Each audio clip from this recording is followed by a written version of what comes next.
ওসমান হাদি ভাই রহিমাহুল্লাহ, চিনেন আপনারা?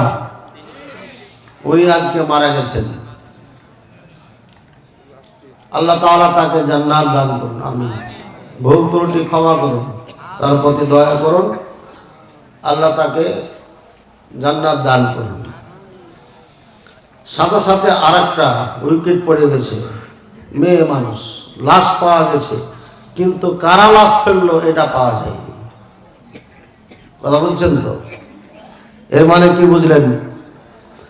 এই মেয়েটার নাম রুমি, 1 মাস আগে জিডি করেছে থানাতে নিরাপত্তার জন্য, কিন্তু তাকে নিরাপত্তা দিতে পারে নাই।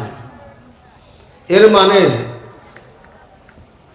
জুলাই যোদ্ধা যাদেরকে বলা হচ্ছে, 24-এর আন্দোলনকারী, যারা ক্যামেরার সামনে নিজের চেহারাকে দেখিয়েছে,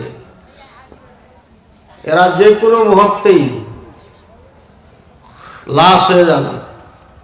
যেগুলো বেঁচে যাবে সামনে, তারা হয় দেশ ছেড়ে দিতে হবে, না হলে লাশ হতে হবে।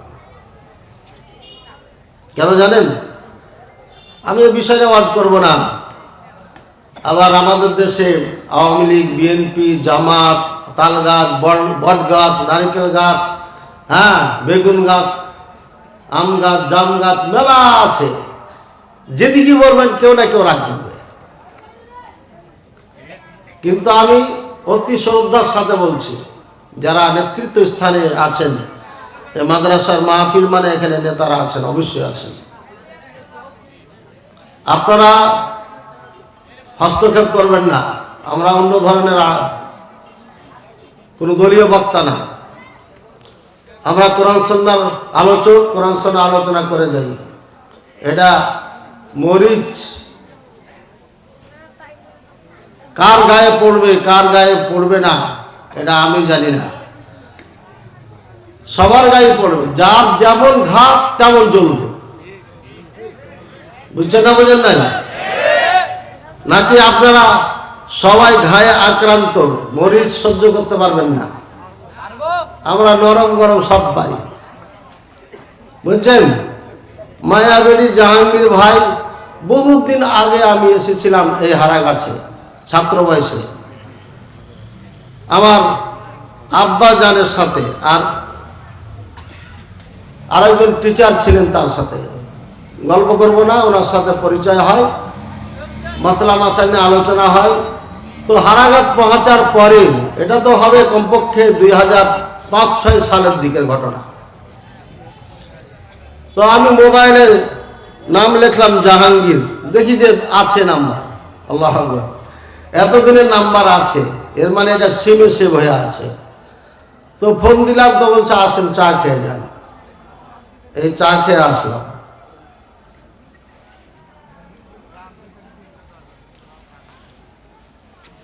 কেন এই কথা বললাম ভুলে গেলাম যে,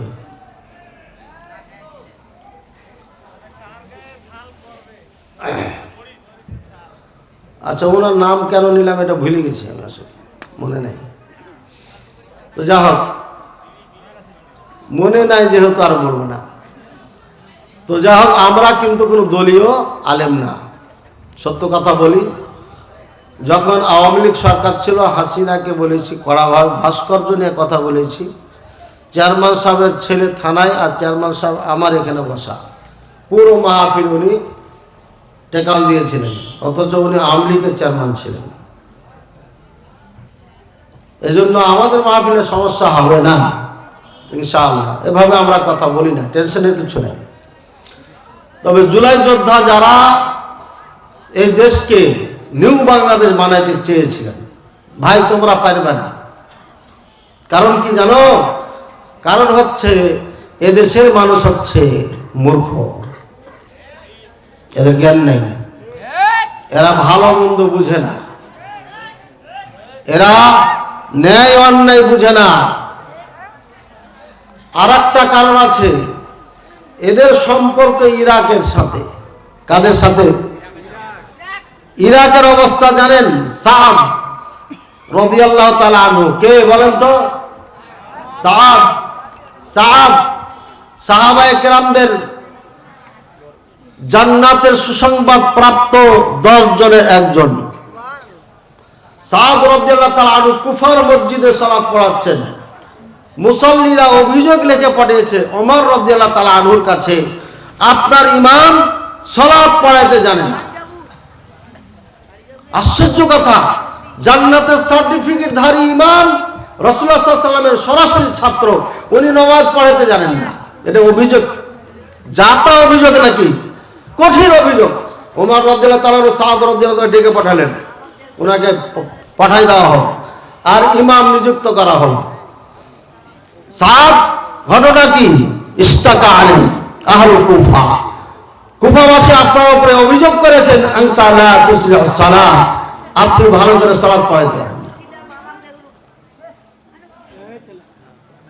বলছেন, মা ইনদি ইল্লা কুনতু সাল্লি কামা সাল্লাইতু খালফা রাসূলিল্লাহ সাল্লাল্লাহু আলাইহি ওয়াসাল্লাম, ইন্নী উসাল্লি সালাতা রাসূলিল্লাহ সাল্লাল্লাহু আলাইহি ওয়াসাল্লাম। ওমর, আমার জানা নাই, আমি শুধু এতটুকু জানি, যেইভাবে রাসূলুল্লাহ সাল্লাল্লাহু আলাইহি ওয়াসাল্লামের পিছনে আমি সালাত পড়েছিলাম, ঠিক সেইভাবে আমি কুফার মসজিদে সালাত পড়তাম। ওমর, রাসূলুল্লাহ সাল্লাল্লাহু আলাইহি ওয়াসাল্লামের যে সালাত আমরা শিখেছিলাম, সেম সালাত, সেম নামাজ আমি কুফার মসজিদে পড়তাম।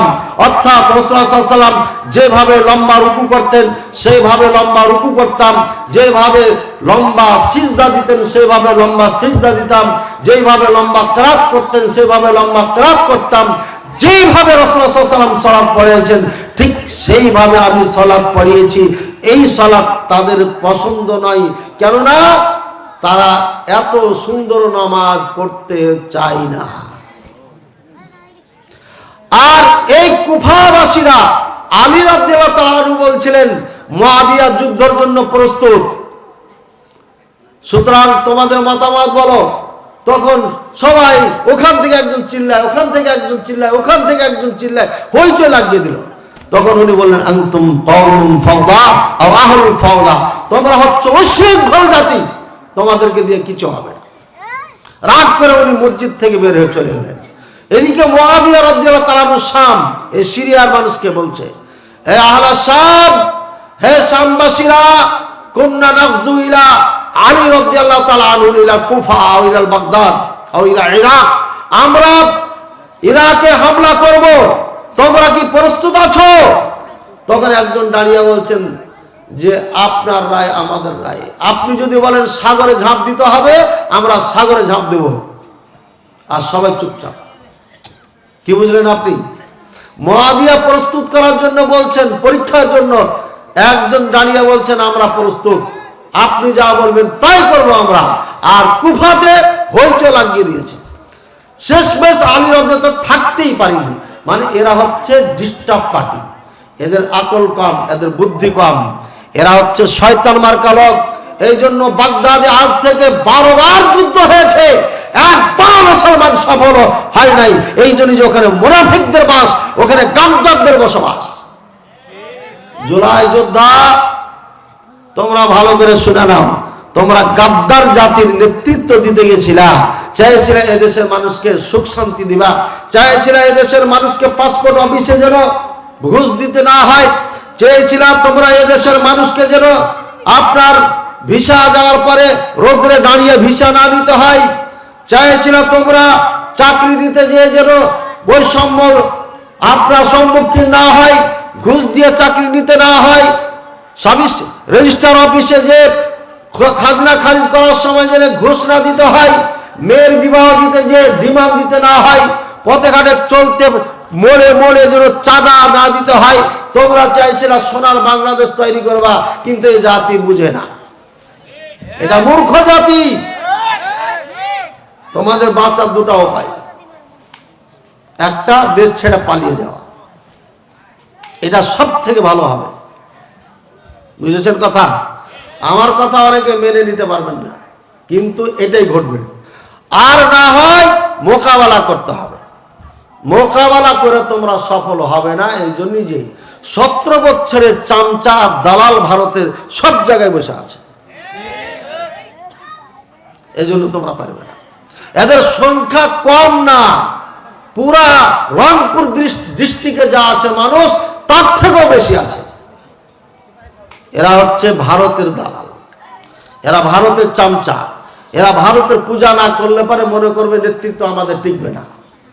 এদের ইমানের কোনো স্পৃহা নাই, ইমানই নাই, যার কারণে তারা সব সময় ভারতকে ভয় করে। তোমরা ভারত বিরোধী আন্দোলন করছো ঠিক আছে, কিন্তু তোমাদের ভাইয়েরা এটা মেনে নিবে না। আর তোমরা দুর্বল, তোমাদের একটা গাড়ি নাই, মোটর সাইকেলে চলো, তো তোমাদের গুলি করা তো সহজ হবে। এটা পরামর্শ দিয়ে দিলাম, হাদি ভাই মারা গেছেন, তাই এই দুটা পথ বেছে নিতে হবে। আর এই জাতিকে সংশোধন করা যাবে না। কেন যাবে না? আমার জন্ম থেকে নিয়ে দেশের মাটিতে ওয়াজ হচ্ছে। আমি যখন ছোট্ট, যখন থেকে হুঁশ হয়েছে তখন থেকে গ্রামে গ্রামে মাহফিল হয়, কিন্তু এদেশের মানুষের পরিবর্তন হয়েছে? কি বলেন, পরিবর্তন হয়েছে? আজকে আলহামদুলিল্লাহ আল্লাহ তাআলা এই মাদ্রাসাকে কবুল করে নেন। কি মাদ্রাসা এটা জেনে বলো নামটা? আল জামিয়া সালাফিয়া। এত বড় নাম রাখছেন, এটা তো অনেক বড় নাম, মানে ইউনিভার্সিটি। তো যা হোক, আল্লাহ তাআলা তালপট্টি আল জামিয়া সালাফিয়াকে কবুল করে নেন। আজকে যে ছাত্রগুলা এখান থেকে পাগড়ি নিয়ে গেল, আমরা লেখাপড়া করেছি, কোথাও পাগড়ি পাইনি, আমাদের পাগড়ি দেয়নি। 50 বছর পরে বলে ডাকবে, ডেকে পাগড়ি দিবে। বলেন তো 50 বছর এখানে আছে, চুল দাড়ি পাইকে গেল, তাও পাগড়ি পাইনি এখন, বুঝছেন? আগে 100 বছর পরে রাখতো, এখন নাকি 50 বছর পরে, মানে দিবে না। এত পাগড়ি কোথায় পাবে রে ভাই? পাগড়ি ছাড়া মুলবি আমরা, তারিখ খেলা সামলাইতে পারে না অন্য মুলবিরা, আর আমরা প্রতি বছর এত পাগড়ি দিচ্ছি, কিন্তু পাগড়ি দিয়ে বাঁধতে পারছি না। এর মানে এ দেশের মানুষ নিতে চাই না, এ মানুষ নিবে না। ভাইয়ের আমার, খুব ভয়ঙ্কর অবস্থায় আছি আমরা, আমাদেরকে ঠান্ডা মাথায় চিন্তা করতে হবে। এবার আমি বলবো, যারা বিএনপি করেন আর জামাত করেন, এই দুই দলে ঠেলাঠেলি চলছে। আপনারা রাজনীতি করেন, কিন্তু ঠেলাঠেলি রাজনীতি বাদ দেন না কেন? ঠেলাঠেলি রাজনীতি বাদ দিয়ে সবাই ভোট চান, জনগণের সেবা দেন, ভালো মানুষ হয়ে যান। জামাত আর বিএনপি যদি এক না হতে পারে, জুলাই যোদ্ধাদের সঙ্গ এরা না দেয়, তাহলে জুলাই যোদ্ধাদের বাঁচার রাস্তা নেই। এজন্য এ দেশকে ভালো করার জন্য এখনই সবাই জামাত আর বিএনপির ধাক্কা ধাক্কি বন্ধ করতে হবে। এদেরকে এক টেবিলে বসতে হবে, ভালোবাসা মহব্বত কায়েম করতে হবে। যে জনগণের ভোটে পাস করবে, সেবার নিয়তে সে আপনার মানুষের পাশে দাঁড়াবে। চুরি করার নিয়তে নয়, বাটপাড়ি করার নিয়তে নয়। এখান থেকে রিক্সা ভ্যান চালকদের থেকে টাকা নিয়ে, এই কষ্টার্জিত মাথার ঘাম পায়ে ফেলে কামাই করার টাকা তিলে তিলে চাঁদা করে আপনি অট্টালিকা বানাবেন আর জান্নাত খরিদ করবেন। কে বলেছে আপনাকে? কিসের নেতা আপনি? আপনি সব থেকে বড় শয়তান, সব থেকে বাটপার। আপনি আমার গরিব ভাইয়ের টাকা কিভাবে নেন? আপনি 5 টাকা 10 টাকা। আমি দাঁড়াইতে চেয়েছিলাম, বগুড়ায় আস্তে আস্তে চাঁদা উঠাচ্ছে, লাঠি দিয়ে এই দাঁড় করে এখানে। আরে ভ্যান চালাচ্ছে রে ভাই, গরিব মানুষ, কেমন টাকা নেন এদের থেকে? বেঈমান বেয়াদব কোথাকার, লজ্জা শরম থাকার দরকার। আর এদের টাকা দিয়ে ফুটানি করে আমাদের এই কথিত নেতারা, সবাই না। ভালো নেতা আছে, আমাদের ছাত্র সরাসরি এই বড় দাড়ি ছেড়ে দিয়েছে, তারেক জিয়ার সাথে সরাসরি মোবাইলে কথা বলে। পাওয়ারফুল নেতা আমাদের ছাত্র আছে, তাদেরকে আমরা শিক্ষা দিয়েছি, ধর্ম শিখেছে, তারা হাফ প্যান্ট পরে ঘুরে বেড়াচ্ছিল। আপনি মুসলমানের সন্তান, আপনাকে মরতে হবে, এখান থেকে যেতে হবে। হাদিয়া গেছে আগে, একদিন আগে, আপনাকে একদিন পরে যেতে হবে। यहाँ हम सब मुसाफिर हैं, वही आखिर ठिकाना, कोई आगे रवाना है, कोई पीछे रवाना। এখানে আমরা সবাই মুসাফির, কেউ আগে যাবে, কেউ পরে যাবে। আসল ঠিকানা হচ্ছে আজকের মাহফিলে যা আলোচনা করব, অর্থাৎ মরার পরে জীবন। আমি আয়াত পাঠ করেছিলাম, কুল্লু নাফসিন যায়িকাতুল মাউত, প্রত্যেকটি আত্মা মৃত্যুর স্বাদ চাখবে। অনুবাদ কি করলাম? মৃত্যু বরণ করবে কথা বলিনি, মৃত্যু স্বাদ চাখবে। চাখবে বুঝেন তো? আর তরকারি চাখে না, চাখবে। এটা হলো প্রথম বাক্য। দ্বিতীয়, ওয়া ইন্নামা তুওয়াফাউনা উজুরাকুম ইয়াউমাল কিয়ামাহ, আর নিশ্চয় তোমাদেরকে তোমাদের প্রতিদান, তোমাদের মজুরি, তোমাদের পাওনা পরিপূর্ণ, তুওয়াফাউনা মানে পরিপূর্ণ কিয়ামতের দিন দেওয়া হবে। আমরা যা করছি এটা পরিপূর্ণ কিয়ামতের দিন দেওয়া হবে। দ্বিতীয় সেন্টেন্স চলে গেল। এবার তৃতীয়, ফামান যুহজিয়া আনিন নার ওয়া উদখিলাল জান্নাহ ফাকাদ ফাজ, যে ব্যক্তি জাহান্নাম থেকে মুক্তি পেয়ে গেল, যাকে জাহান্নাম থেকে সরিয়ে দেওয়া হলো আর জান্নাতে ঢুকিয়ে দেওয়া হলো, একদম ওয়ার্ড টু ওয়ার্ড অনুবাদ করছি, জাহান্নাম থেকে যাকে সরিয়ে দেওয়া হলো, অর্থাৎ এই জাহান্নামে আর যাবে না, জাহান্নাম থেকে বাঁচিয়ে দেওয়া হলো আর জাহান্নামে ঢুকিয়ে কি জান্নাতে ঢুকিয়ে দেওয়া হলো, ফাকাদ ফাজ, এই ব্যক্তি হলো সফল। চিন্তা করেছেন সফলতা কোথায়? সফলতা কি নেতৃত্বে, টাকা পয়সায়, ক্ষমতায়, সৌন্দর্যে, শিক্ষা? কোনোটাই না। সফলতা হচ্ছে জান্নাত পাওয়া। আল্লাহু আকবার। এটা তৃতীয় নম্বর জুমলা বা সেন্টেন্স বা বাক্য। চতুর্থ নম্বর, ওয়ামাল হায়াতুদ দুনিয়া ইল্লা মাতাউল গুরুর। আল্লাহ বলছে ওমা হায়াতুদ দুনিয়া, ওমাল হায়াতুদ দুনিয়া, আরে এই দুনিয়ার জীবনটা কি? এটা ইল্লা গুরুর, এটা ধোঁকা, ধোঁকা ছাড়া কিচ্ছু না। এই দুনিয়ার জীবনটা একদম ধোঁকা। এবার আয়াতের ব্যাখ্যা দিচ্ছি। আল্লাহ বলছেন এই দুনিয়ার জীবন ধোঁকা। কেমন ধোঁকা? কেমনে ধোঁকা? ভাইয়ের আমার, যে এখানে ভালো পোশাক পরে আছি আমরা, আমাদের মৃত্যু হবে না? হবে না? ভালো বাড়িতে আছি, মৃত্যু হবে না? হবে না? অট্টালিকার মধ্যে আছেন, মৃত্যু হবে। গাছতলায় আছেন, তারও মৃত্যু হবে, তারও এই রাত পার হয়ে যাবে। নদীতে মাছ মারতেছে জায়লা, এই জায়লা ব্যক্তিটার রাত পার হয়ে যাচ্ছে। পেট ভরে কুরমা, পোলা, কোপ্তা সব খেয়েছি, আরামে ঘুমাচ্ছি, আমার রাত পার হয়ে যাবে। আর একজন ফকির মিসকিন ক্ষুধার্ত অনাহারে কতরাচ্ছে, ঘুমাইতে পারছে না, তারও রাত পার হয়ে যাবে।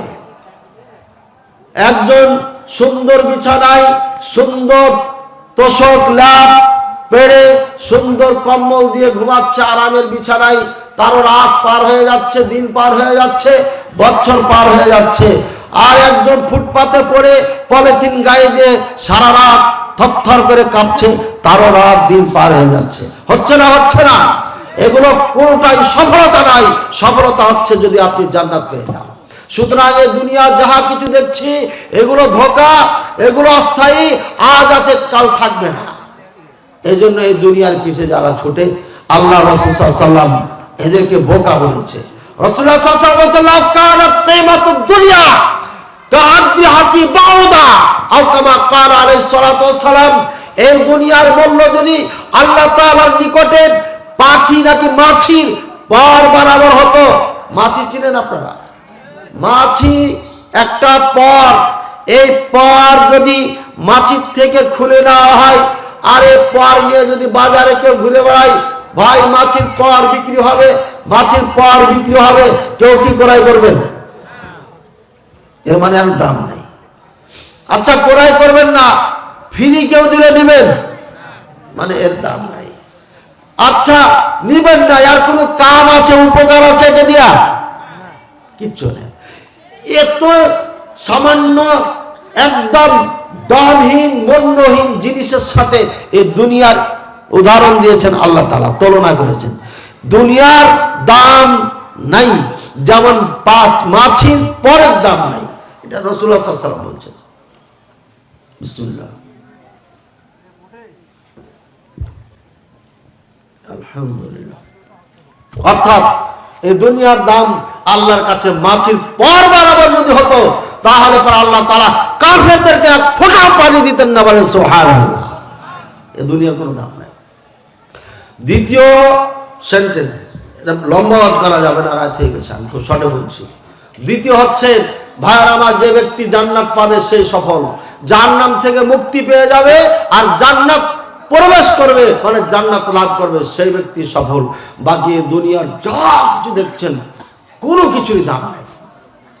যদি আপনার ঈমান ঠিক হয়, আমল ঠিক হয়, তাহলে পারে আপনাকে আল্লাহ তাআলা জান্নাত দান করবেন, তখন এটা সফল হয়ে গেলেন আপনি। ওয়া ইন্নামা তুওয়াফাউনা উজুরাকুম ইয়াউমাল কিয়ামাহ, আর নিশ্চয় তোমাদেরকে কিয়ামতের ময়দানে পুরোপুরি আপনাদের যাজা দেওয়া হবে, বেনিফিট দেওয়া হবে। আজকে এই মাহফিলে যারা বসে আছেন, আল্লাহ তাআলা আপনাকে এখন হয়তো কিছু দিচ্ছেন না, আমি আপনি অনুভব করতে পারছি না, আমরা মরার পরে এর বেনিফিট পাবো। এখানে যারা বসে আছেন, মজলিস শেষ পর্যন্ত বসে থাকবেন। আল্লাহ পাক রব্বুল আলামিন ফেরেশতাদেরকে জিজ্ঞাসা করবে, হে আমার ফেরেশতারা, এই জামিয়া সালাফিয়ার ময়দানে এরা কি করছে? বলছে আল্লাহ, এরা জাহান্নাম থেকে মুক্তি চায়। বলছে এরা জাহান্নাম কি পেয়েছে, দেখেছে? কইছে না। যদি দেখতো, কইছে তাহলে তো এরা সব কিছু ত্যাগ করে জাহান্নাম থেকে মুক্তি পাওয়ার জন্য তারা দোয়া করত। আল্লাহ পাক রব্বুল আলামিন দ্বিতীয়বার প্রশ্ন করবে, হে আমার ফেরেশতারা, এরা চায় কি? বলছে আল্লাহ, এরা জান্নাত চায়। বলছে এরা জান্নাত কি দেখেছে? বলছে না আল্লাহ, যদি দেখতো, লাউ ইয়ারাউনা জান্নাত, যদি এরা জান্নাত দেখতো তো কি করতে এরা? বলছে জান্নাত দেখলে এরা দুনিয়ায় ছেড়ে দিত। তারপরে এরা কি চায়? বলছে আল্লাহ তোমার সন্তুষ্টি চাই। তখন বলল হাল ইয়ারাউনি, এরা কি আমাকে দেখেছে? বলবে না আল্লাহ, আল্লাহ তোমাকে ওরা দেখে নাই। যদি ওরা দেখতো তাহলে কি করত? তাহলে এরা দুনিয়া সব কিছু ভুলে তোমাকেই স্মরণ করত। আল্লাহ বলবেন, হে আমার ফেরেশতারা, সাক্ষী থাকো, এই জামিয়া সালাফিয়ার মজলিসে যারা বসেছিল সবাইকে ক্ষমা করে দিলাম, বলেন সুবহানাল্লাহ। ফেরেশতারা বলবে, আল্লাহ, জামিয়া সালাফিয়ার মাহফিলে একজন তার বাবাকে নেওয়ার জন্য মোটরসাইকেল নিয়ে এসে মোটরসাইকেলটা রেখে মাহফিলে কিছুক্ষণ বসছিল, ও মাহফিল শুনতে আসে নাই। তখন আল্লাহ পাক রব্বুল আলামিন বলবেন, লা ইয়াসকা জালিসুহু, এখানে যেই বসবে সেই আপনার কি বঞ্চিত হবে না, অর্থাৎ সেও তাকে আমি ক্ষমা করে দিলাম, বলে সুবহানাল্লাহ। আল্লাহ তাআলা আপনাকে ক্ষমা করে দিবেন, এটা হচ্ছে আপনার বেনিফিট। আজকে হয়তো আপনাকে আল্লাহ কিছু দিচ্ছেন না বা দিবেন না, কিন্তু মরণের পরে আল্লাহ তাআলা আপনাকে জান্নাত দান করবেন, কারণ আল্লাহ তাআলা আপনাকে ক্ষমা করে দিয়েছেন। ভাইয়ের আমার, জাহান্নাম থেকে মুক্তি দান করবেন। আর আপনি এই মাহফিল ছেড়ে উঠে চলে গেলেন, মাহফিলের পরিবেশ নষ্ট করলেন, মাহফিলের সম্মান করলেন না, কোরআন সুন্নাহ আলোচনা শুনতে আপনাকে ভালো লাগছে না, আপনি বাইরে যে চায়ের দোকানে আড্ডা মারলেন, বাড়িতে চলে যে ঘুমিয়ে গেলেন, অথবা আপনি জিলাপি ক্রয় করে খালাইতে বোন আর মামাইতে বোনকে জিলাপি খাওয়াইতে গেলেন, অথবা ভাবির কাছে জিলাপি নিয়ে ক্রয় করে চলে গেলেন, এটার বেনিফিট আল্লাহ তাআলা আপনাকে কিয়ামতের ময়দানে দিবে।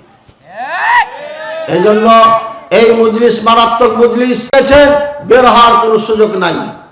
আর যারা বাইরে আছেন তাদের বাইরে থাকার কোনো সুযোগ নাই।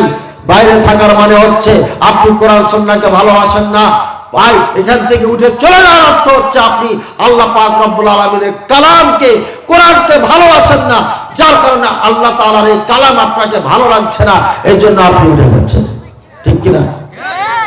এরপরে আল্লাহ তাআলা বলছেন, কুল্লু নাফসিন যায়িকাতুল মাউত, প্রত্যেকটি আত্মাকে মৃত্যুর স্বাদ গ্রহণ করতে হবে, চাখতে হবে।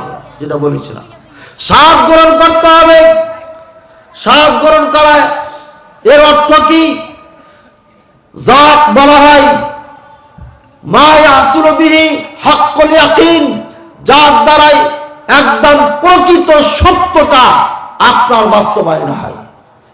যখন মৃত্যু শয্যায় মানুষ চলে আসে, মৃত্যু শয্যায় যখন ছটফট করে, তখন এই ব্যক্তিটা মৃত্যু কি জিনিস এটা বুঝতে পারে। আল্লাহু আকবার। আল্লাহ তাআলা বলবেন ওয়াজা সাকরাতুল মাউত বিল হাক্কি, সত্যি সত্যি এই মৃত্যু যন্ত্রণা এটাই এসে গেছে তোমার কাছে, সব ছটফট করছো। যালিকা মা কুনতা মিনহু তাহিদ, এটাই সেই মৃত্যু যে মৃত্যুর থেকে তুমি পালাইতা এই মৃত্যুর থেকে মরতে চাইতা না, ওই সেই মৃত্যু তোমাকে গ্রাস করে ফেলেছে। হে মুহাম্মদ সাল্লাল্লাহু আলাইহি ওয়াসাল্লাম বলুন, কুল ইন্নাল মাউতাল্লাযী তাফিরুনা মিনহু ফাইন্নাহু মুলাকীকুম।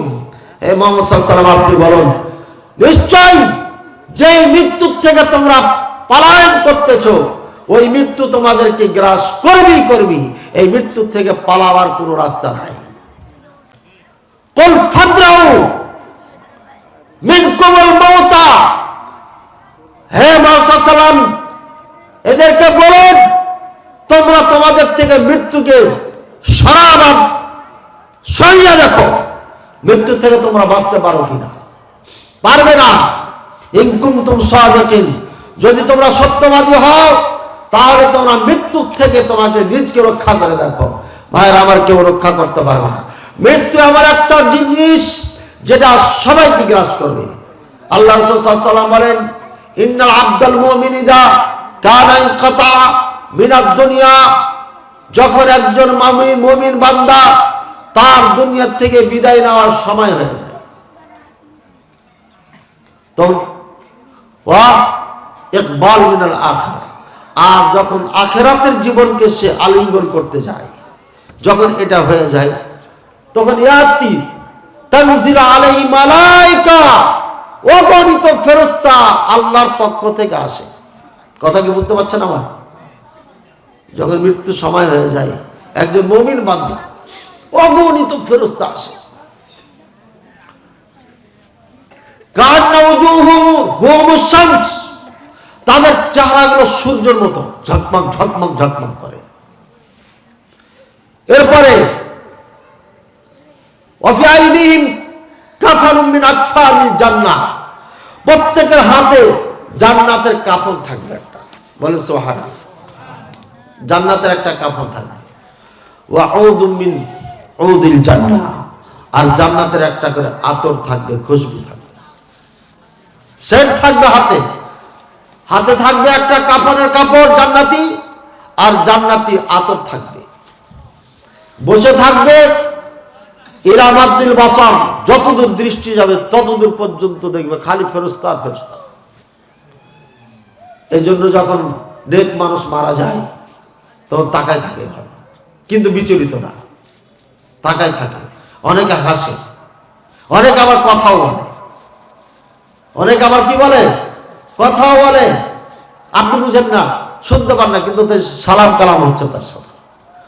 প্রত্যেকটি ব্যক্তি, নেক ব্যক্তি যখন মারা যায় মালাকুল মউত এসে তাকে আপনার কথা বলে তার সাথে। সুবায়াতি মালাকুল মউত, এরপরে মালাকুল মউত আসেন। ওয়ায়াজলিসু ইনদা রাসিহি, মালাকুল মউত যাকে আমরা আজরাইল নামে ডাকি অনেকে, মালাকুল মউত এসে এই ব্যক্তির মাথার পাশে বসে, বলে সুবহানাল্লাহ। মাথার পাশে বসার মানে কি, এই লোকটা এর কাছে সম্মানী, একে আদর যত্ন করে নিয়ে যাবে, সম্মানের সাথে নিয়ে যাবে। এরপরে এই ব্যক্তি বলবে, নাকি মালাকুল মউত বলবে, ইয়া আইয়াতুহান নাফসুত তাইয়্যিবা, এই পবিত্র আত্মা, ইরজিই ইলা রাব্বিকি রাদিয়াতাম মারদিয়া, এই পবিত্র আত্মা তুমি তোমার রবের দিকে চলে আসো, তোমার রব তোমার উপর রাজি। আল্লাহ কি রাজি? আচ্ছা বলেন তো, মালাকুল মউত যদি আপনার পাশে বসে বলে, এ আব্দুল্লাহ, আব্দুল সাত্তার, তুমি চিন্তা করিও না, তোমার রবের কাছে আসো, সময় হয়ে গেছে, রব তোমার আল্লাহ রাজি তোমার। তাহলে এটা কি সুসংবাদ হলো না? টেনশনের কোনো কারণ আছে? মালাকুল মউত ভাবে বলবে, সুম্মা তাখরুজুর রূহ আও ইয়াখরুজুর রূহ, কামা তাসিলুল কাতরাতু মিন ফি সাকি, তার থেকে রূহটা বের হয়ে যাবে। যেভাবে পানি খেতে খেতে ঠোঁট দিয়া মাঝে মাঝে এক আধ ফোঁটা পানি পড়ে যায়, যায় না? কিচ্ছু বোঝা যায়? পানিটা পড়লে বোঝা যায়? একটুকু বোঝা যায় না। ঠিক মুমিন বান্দা যখন আত্মা রূহকে নেওয়া হবে তখন কিচ্ছু বুঝতে পারবে না, অটোমেটিক চলে যাবে। বলে সুবহানাল্লাহ। আল্লাহুম্মা জাআলনা মিনহুম। আল্লাহ আমাদেরকে মুত্তাকিনদের তিনদের অন্তর্ভুক্ত করে নেন, বলেন আমিন। ভাইয়ের আমার, আচ্ছা, মাদ্রাসার আগে মাইরা ফেলি, আগে মারি না, না মারলে তো দিবে না।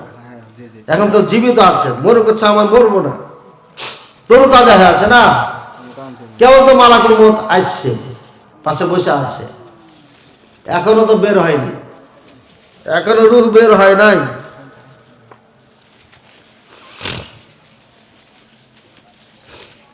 দারুণ দারুণ কিছু কথা দেবো আজকে আপনাদের, খুব সংক্ষিপ্ত সময়। আপনারা কি তাড়াহুড়া করছেন? যদি শোনেন তাহলে বলবো, নাহলে বন্ধ করে দেবো। মজলিস খুব ভালো আছে এখন। যদি আপনারা উঠাউঠি করেন আমি কিন্তু ভূমিকায় বলি, কড়াভাবে বলি, এবং আমার মাহফিল থেকে একটা লোক ওঠে না। কিন্তু আজকে ভূমিকা ছাড়াবার শুরু করেছি, কারণ দীর্ঘক্ষণ এখানে বসে থাকতে থাকতে আমার মাথা এলোমেলো হয়ে গেছে। কথা বলছেন? আইসাই সাথে সাথে মাইক দিতে হয় বক্তাকে, বেশি লেট না করাই ভালো। এক একজনের মেজাজ এক এক ধরনের। তো আপনারা এখন মজলিস ভালো আছে, আপনারা যদি বলেন যে না আমরা উঠবো না, বছরে একটা মাহফিল হয় আমরা আজকে শুনবো, এই মৃত্যু কেন্দ্রিক খুবই গুরুত্বপূর্ণ কথা, তাহলে পারে বলবো, আর না হলে 12টা বাজতে 2 মিনিট আছে, বন্ধ করে দেবো। কারণ আমার ডেট নেওয়া হয়েছে কত তারিখের? 18 তারিখে। 2 মিনিট পরে কত তারিখ হবে? 19 তারিখ। আমার ডিউটি শেষ, আপনারা দেরি করছেন তো আমি কি করবো? আমার ডিউটি শেষ। এরপরে যদি আপনারা চান তাহলে মূল্যবান কিছু কথা আপনাদের দেব। সাহেব বলতেছেন মাদ্রাসার কাজ চলমান আছে, ইট বালু সিমেন্ট অনেক কিছু দরকার। মাদ্রাসা কার? আপনাদের না? এই মাদ্রাসায় অন্য মানুষ কেউ আসবে? আপনারা দিন মাদ্রাসা। আজকে যে বাচ্চাগুলো এখান থেকে লেখাপড়া করে পাগড়ি নিয়ে গেল, হাফেজে কোরআন হলো, এটা গোটা বিশ্বব্যাপী জানতে পারলো যে রংপুর হারাগাছের এই তালপট্টি আল জামিয়া সালাফিয়াত থেকে আপনার 9 জন বাচ্চা ফারেক হয়ে এখান থেকে বিদায় নিয়ে গেল। সুতরাং এই তালপট্টি গোটা পৃথিবী চিনবে এই মাদ্রাসার ওসিলাতে। এই জন্য সৌভাগ্যবান আপনারা। আপনারা জান প্রাণ দিয়ে, পুরো শক্তি দিয়ে আপনারা অবশ্যই মাদ্রাসা দান করবেন, বলবেন না। এর মাঝে আর একটা কথা বলে দিই, এখানে বলা আছে লিল্লাহি তাকবীর, বিসমিল্লাহির রহমানির রহিম, আল্লাহু আকবার। এগুলো পোস্টারে লেখা যাবে না, এই পোস্টারগুলো ফেলে দেওয়া হয় পায়ের নিচে। এগুলো পোস্টারে লিখবেন না, বিসমিল্লাহ এখানে থাকতে হবে। লিল্লাহি তাকবীর, লিল্লাহি তাকবীর কে আবিষ্কার করলো? এটা আবিষ্কারক কেটা? কোন হাদিসে কোরআনে আছে যে লিল্লাহি তাকবীর বলতে হবে? আপনারা শুনেছেন? আবিষ্কারক কে রে ভাই? এটা কে? বাংলাদেশে এই আবিষ্কারটা করলো কে? লিল্লাহি তাকবীর বলা এটা সুন্নাহ, এটা হাদিসে আছে। এই তাকবীরটা আহলে হাদিসেরা দেয়। কোথায় পাইল আহলে হাদিসেরা? কে আবিষ্কার করলো এটা? আমাকে দলিলটা দিবেন। আপনারা লিখেছেন এই জন্য বলছি না। গোটা বাংলাদেশে আহলে হাদিস হুজুররা বলে লিল্লাহি তাকবীর। লিল্লাহি তাকবীর পাইলেন কোথায়? কি বলতে হবে? কি বলতে হবে বলেন? আমি যদি বলি আপনারা তাকবীর দেন, কি বলতে হবে? তাকবীর মানে আল্লাহর বড়ত্ব বর্ণনা করুন। তাকবীর মানে কি? আল্লাহর বড়ত্ব বর্ণনা করুন। তখন আপনারা বলবেন আল্লাহু আকবার। বুঝেছেন? এবার বক্তা বলবে কি? তাকবীর। আপনারা বলবেন কি? আল্লাহু আকবার। বক্তা বলবেন নারায়ে তাকবীর। তখন আপনারা কি বলবেন? আল্লাহু আকবার। নারা মানে কি? নারা মানে ধ্বনি, অর্থাৎ আল্লাহর বড়ত্বের ধ্বনি দাও। নারা মানে কি? ধ্বনি ধ্বনি ধ্বনি মানে বুঝেন তো, মানে জোরে সোরে বলো নারায়ে তাকবীর, নারায়ে তাকবীর এটা বলা যাবে। কিন্তু কোন বক্তা নাকি বলেছে, এক জায়গায় প্রশ্ন করেছিল আমাকে যে নারায়ে তাকবীর বলা যাবে না, মানে আল্লাহর বরত্বর আগুন। আরে পাগলা, নারা মানে আগুন না, নারা ফার্সি শব্দ, নারা মানে জোরে সোরে বলো, আর নার মানে আগুন। নারায়ে তাকবীর এটা যদি বাংলায় বলে তারপর আগুন হবে না, কারণ নারায়ে, নারকে নারায়ে বলা যায় না ফার্সিতে, তাহলে নারে তাকবীর বলতে হবে ফার্সিতে বললে। নারে তাকবীর বললে পারে আল্লাহর বরত্বর আগুন, বুঝেছেন এবার? আর নারায়ে তাকবীর মানে যদি বাংলায় বলে নারায়ে তাকবীর আল্লাহর বরত্ব বর্ণনা করো, জোরে সোরে করো, তাহলে কি বলবেন? বক্তা যদি তাকবীর দেওয়াইতেই চাই জোর সোরে তাকে, তাহলে বলবে তাকবীর, এটা আরবে চালু আছে। আর না হয় বলবে নারায়ে তাকবীর, যেটা আমাদের পূর্বপুরুষেরা আগে বলেছে, ওটাই সঠিক। লিল্লাহে তাকবীর এটা দলিল দিতে হবে, আর না হলে বলবো এটা একটা আবিষ্কৃত বিদআত, এটাও নতুন আবিষ্কার হয়েছে। বুঝেছেন তো কথা? বলো হুজুর উল্টা পাল্টা দিলেন যে, উল্টা পাল্টা দিয়েছি। এবার মরে গেছেন আপনি, লম্বা কথা বলবো না কারণ সবাই শর্ট, আর মাহফিল আছে, আমাদের টানা মাহফিল আছে, কয়েকদিন মাহফিল টানা আছে, গলার অবস্থাও ভালো না, দোয়া করবেন আল্লাহ যেন গলা যেন ঠিক রাখে। আমার মাদ্রাসা মাহফিল 23 তারিখে, এর আগে টানা মাহফিল আছে, এর আমার মাদ্রাসায় যে যদি আমি কথা বলতে না পারি তাতে বিপদ, যেটা দোয়া করবেন আল্লাহ যেন গলাটা ঠিক রাখে। গলাটা যে কি হয়েছে খালি বসা বসা মনে হচ্ছে। এবার মারা গেছে, মারা গেছে, মারা যায়নি, এই অবস্থায় মৃত্যু সজ্জায় ছটফট করছে, আপনি কি করবেন? যখন মনে হয় মৃত্যু হয়ে যাবে তখন ছেলে মেয়ে স্ত্রী মা বাবা সবাই চিৎকার করতে লাগে, করে না? করে না? না আপনাদের এখানে করে না? কোনো সাউন্ড করা যাবে না, একদম সাউন্ড করা যাবে না, স্টপ থাকতে হবে। সবাই দোয়া করবে আল্লাহ তুমি ওকে শেষবার একদম শেষ কথা লা ইলাহা ইল্লাল্লাহ বলার তৌফিক দান করো। আরে আমিন বলিয়েন না। মৃত্যু সজ্জায় সজ্জিত ব্যক্তি যখন এবার ছটফট করবে মৃত্যু সজ্জায় যখন, তখন তার জন্য দোয়া করবেন আল্লাহ আমার এই ভাইকে বা আমার বাবাকে, আমার মাকে, আমার অমুককে আল্লাহ তুমি কালিমা পড়ে যাওয়ার তৌফিক দান করো। আর একজন বলবে হে আমার বাবা, হে আমার মা, হে আমার ভাই, বলো লা ইলাহা ইল্লাল্লাহ। ও যদি লা ইলাহা ইল্লাল্লাহ বলে স্টপ, আর কোনো কিছু বলা যাবে না। আবার যদি উল্টা পাল্টা কিছু বলে ফেলে আবার ওই একজন বলবে বলো লা ইলাহা ইল্লাল্লাহ। যদি কোনো শব্দ না পাওয়া যায় তাহলে একজন সবসময় বলবে লা ইলাহা ইল্লাল্লাহ, লা ইলাহা ইল্লাল্লাহ, লা ইলাহা ইল্লাল্লাহ, এভাবে বলতে থাকবে। আর সবাই স্টপ, কোনো সাউন্ড করতে পারবে না। এত দরদ এখন দেখাতে হবে না, কথা বলছেন? এখন দরদ দেখানো যাবে না। আর নাইহাতু ইযা লাম তাতুব ক্বাবলা মাউতিহা ইহশারু ইয়াওমাল কিয়ামাহ আতুকামু ইয়াওমাল কিয়ামাহ ওয়া আলাইহা সিরবালুম মিন কাতিরান ওয়া দিরউম মিনাল জারমি। রাওয়াহ মুসলিম। রাসূলুল্লাহ সাল্লাল্লাহু আলাইহি ওয়াসাল্লাম বলেছেন ওই নারী, যে নারী কাঁদা চিল্লায়া চিল্লায়া কাঁদে, মৃত্যুর আগে যদি তওবা করে না মারা যায় কিয়ামতের ময়দানে ওকে উঠানো হবে আলকাত্রার পোশাক পরিহিত অবস্থায়, বলেন নাউযুবিল্লাহ। আর একটা চাদর পরানো হবে যেটাতে আপনার চর্ম রোগ থাকবে, আরে কাপড়ে চর্ম রোগ থাকবে, নাউযুবিল্লাহ। এই জঘন্য পোশাকে উঠানো হবে, আর এটা আগুনের পোশাক হবে। আপনি কিসে কান্না কাঁদছেন? এত ভয়ঙ্কর বাণী থাকতে কান্নাকাটি করা যাবে না। ইন্নী বারিউম মিনাস সালিকা ওয়াল হালিকা ওয়াস শাক্কা। রাসূলুল্লাহ সাল্লাল্লাহু আলাইহি ওয়াসাল্লাম বলছেন চিৎকার করে করে যারা কাঁদে, যারা বুক ছিঁড়ে ফেলে, হায় বাবা কি করলাম, থামড়াই না চিৎকার করে কাঁদে, চুল ছিঁড়ে ফেলে দেয়, কাপড় ছিঁড়ে ফেলে দেয়, এ রাত থেকে আমি মুক্ত, এদের সাথে আমার কোনো সম্পর্ক নাই। কান্নাকাটি করা যাবে না। কান্না আসবে, চোখ দিয়ে পানি বইবে, অশ্রু বইবে, কিন্তু আওয়াজ হবে না, এতে কোনো সমস্যা নেই। আর চিৎকার বিৎকার করে হায় রে বাপরে মারে করে চিল্লাইবেন, এটা জায়েজ নাই। আর এইভাবে যদি আপনি চিৎকার করেন, কাঁদেন, তো ইউআযাবুল মাইয়িত বি বুকাই আলিহি, মৃত্যু ব্যক্তিকে তার পরিবারের কান্নার কারণে আযাব দেওয়া হবে। বলে নাউযুবিল্লাহ।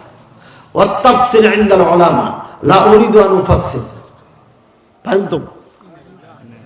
লা ইলাহা ইল্লাল্লাহ, লা ইলাহা ইল্লাল্লাহ।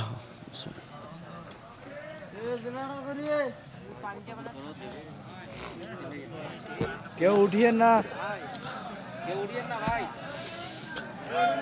কেউ উঠিয়ে না, নিজ নিজ জায়গায় থাকেন। জেনারেটর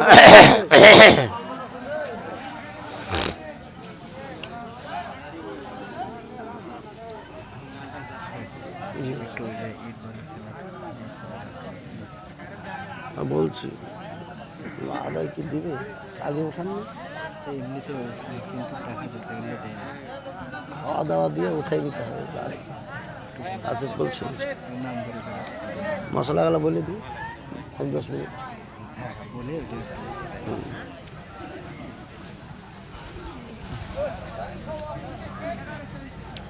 ভাইয়ের আমার,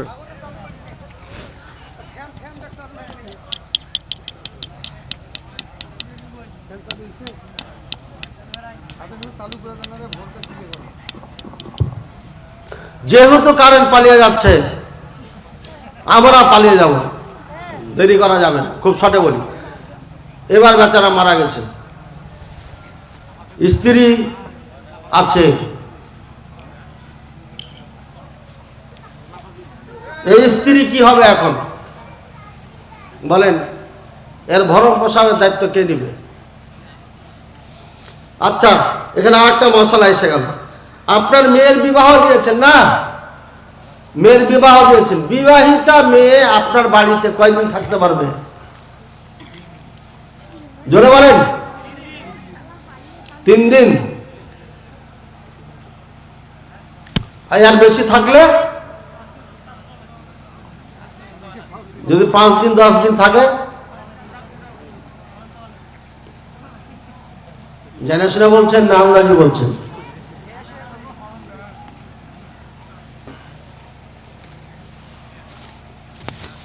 বড় বিপদে পড়ে গেলাম তো ভাইয়ের আমার। বিবাহিতা মেয়ে আর অবিবাহিতা মেয়ে বাবার প্রতি একইভাবে হক রাখে। স্বামী জীবিত অবস্থায় সম্পূর্ণ দায় দায়িত্ব স্বামীর ওপরে বর্তায়। এখন স্বামী যদি অপারগ হয়, গরিব হয়, বাবা ধনী, গরিব ছেলে দেখে, দিনদার দেখে বিয়ে দিয়ে দিয়েছে, এখন ছোট মেয়ের জন্য পোশাক ক্রয় করলে বড় মেয়ের জন্য পোশাক ক্রয় করতে হবে, কারণ ও গরিব দেখে বিয়ে দিয়েছে, স্বামী দেওয়ার ক্ষমতা রাখে না। কাজে বাবার দায়িত্ব ছোট মেয়ের জন্য পোশাক ক্রয় করলে বড় মেয়ের জন্য ক্রয় করতে হবে। এই মেয়ে বাবার বাড়ি 3 দিন তো দূরের কথা, 3 যুগ যদি থাকে তারপরও বাবার বাড়ি থাকবে, 4 আনা পয়সা দেওয়া লাগবে না, যদি বাবা ক্ষমতা রাখে। আর স্বামী যদি অপারগ হয়, ক্ষমতা না রাখে, স্বামী যদি ক্ষমতা রাখে, তাহলে বাবার বাড়ি যে আড্ডা মারা আর রাত দিন মাসের পর মাস থাকা খাওয়া, এটা জুলুম করা।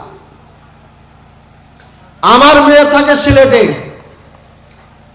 ছটফট করছি মেয়েটা বাড়িতে আসে না কেন। ও যদি বাড়িতে আসে, 3 দিন পরে জামাইকে ফোন দেওয়া বলবো টাকা দে, মরার বাট্টা মরা, টাকা দে, বিয়ে দিয়েছি। কি বলবেন? বেহায়া নির্লজ্জ বাবা। ইসলাম কি পাগল পেয়েছেন যে নিজের মেয়ে বাবার বাড়িতে 3 দিন থাকলে পারে, ভালো 3 দিনের বেশি থাকলে পারে টাকা দিয়ে থাকতে হবে?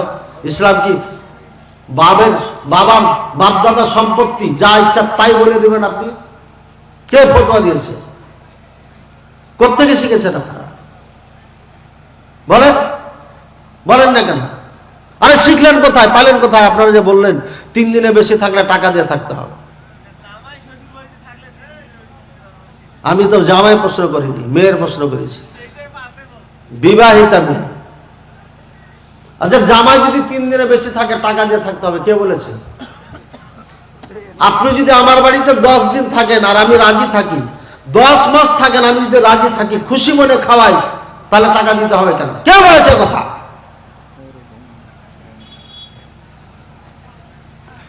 খেলাধুলা পেয়েছে নাকি ইসলামকে? মনে যা আছে তাই বলে দিবেন আপনি। সাবধান, সতর্ক হয়ে যান। এগুলো হচ্ছে ফালতু কথা, ইসলামের সাথে আর কোনো সম্পর্ক নাই। ইসলামকে ছোট করেছে, এগুলো কথা বলে ইসলামকে ছোট করা হয়েছে। একজন হিন্দু মহিলা চিন্তা করবে, একটা হিন্দু মেয়ে চিন্তা করবে, ইসলাম ধর্ম কবুল করলে বাবার বাড়ি আর যাওয়া যাবে না, সুতরাং এই ধর্ম পালন করা যাবে না। বলবে না? বলবে না? আরে মেয়েরা বাবার বাড়ি এসে 10 দিন, 20 দিন, 1 মাস, 2 মাস থেকে যায়, মা বাপ ছেড়ে যেতেও চায় না, আছে না নাই? আর আপনি বলছেন টাকা দিতে হবে, কে বলেছে? এটা ভুল ফতোয়া এবং পুরি মিথ্যা ফতোয়া। আল্লাহ রহম করুন। এখন স্বামী মারা গেছে, এই ভরণ পোশাককে দায়ী ভাড়া নিবে। স্বামীর অর্থকড়ি থাকলে সমস্যা নাই, ছেলে মেয়ে থাকলে, যোগ্য ছেলে যদি থাকে প্রাপ্তবয়সের, তাহলে পারে ছেলেদের ওপরে চলে আসবে। এটা জায়গা জমি টাকা পয়সা থাকলে স্বামীর বাড়িতে থাকবে, স্বামীরই খাবে, সমস্যা নেই। কিন্তু যদি না থাকে তাহলে ঘুরে বাবার কাছে যাবে, বাবাই পাবে তাকে। বুঝেছেন কথা? ক্লিয়ার? এরপরে মাইয়াত যদি মারা যায়, জানাজার সামনে নিয়ে আমরা কি বলি? কি বলি ভাই? যে খাবার দিবেন কখন, খাবার দিবেন কখন, এটা বলেন না? জায়েজ নাই, হারাম, এই খাবার খাওয়া যাবে না। আল্লাহ রাসূল সাল্লাল্লাহু আলাইহি ওয়াসাল্লাম বলছেন,